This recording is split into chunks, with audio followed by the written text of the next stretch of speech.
Hi అండి, this is Nagaraju, lecturer in mathematics. I have 25 years experience in this field అనమాట. So present 10th class చదువుతున్న students parents ఇంటర్మీడియట్లో పిల్లల్ని ఎటువంటి junior కాలేజీలో అడ్మిషన్ తీసుకోవాలి, ఎటువంటి కాలేజీలో జాయిన్ చేయించాలి అనేవి ఒక 10 పాయింట్స్ ఉంటాయండి. ఈ 10 పాయింట్స్లో నేను మీకు ఆల్రెడీ ఒక 2 పాయింట్స్ ఎక్స్ప్లెయిన్ చేస్తున్నాను అనమాట. సో ఫస్ట్ పాయింట్ ఏంటంటే, మీరు మీ పిల్లలకు ఎటువంటి జూనియర్ కాలేజీలో అడ్మిషన్ తీసుకోవాలి అనేది చాలా చాలా ఇంపార్టెంట్ అనమాట.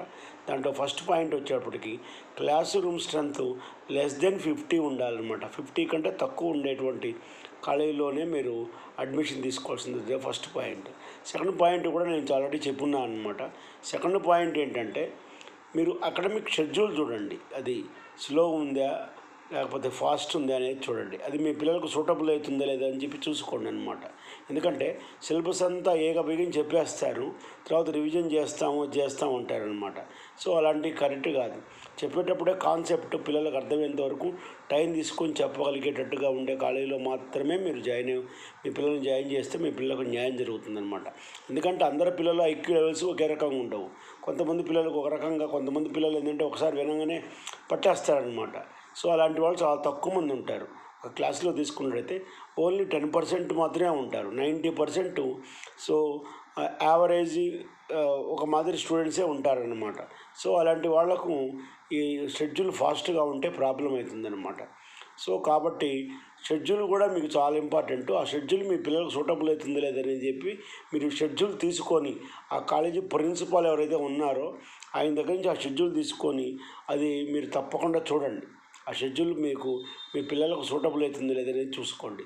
ఆ తర్వాత థర్డ్ పాయింట్ ఏంటంటే టైం టేబుల్ కూడా చాలా ఇంపార్టెంట్ అనమాట. మీరు అడగవచ్చు, సార్ టైం టేబుల్తో మాకేం పని అండి, టైం టేబుల్ అక్కడ ఉండే ఫ్యాకల్టీ, అక్కడ ఉండే అడ్మినిస్ట్రేటర్స్ అక్కడ వాళ్ళు చూసుకుంటారు కదా, టైం టేబుల్తో మాకేం పని అండి అని అనొచ్చు.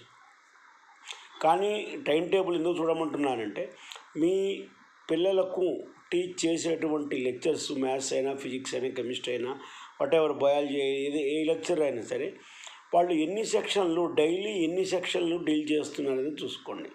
ఎందుకు చెప్తున్నానంటే, సో కొన్ని కాలేజీలలో ఒకే లెక్చర్ని రౌండ్ ద మార్నింగ్ నుంచి ఈవినింగ్ వరకు ఈ 7 to 8 సెక్షన్స్ వరకు పంపిస్తారనమాట.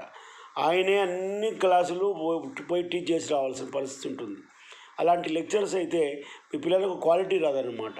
సో కాబట్టి పర్టికులర్ ఫ్యాకల్టీ ఎన్ని క్లాసెస్ చెప్తున్నారు అనేది కూడా చాలా చాలా ఇంపార్టెంట్ అనమాట.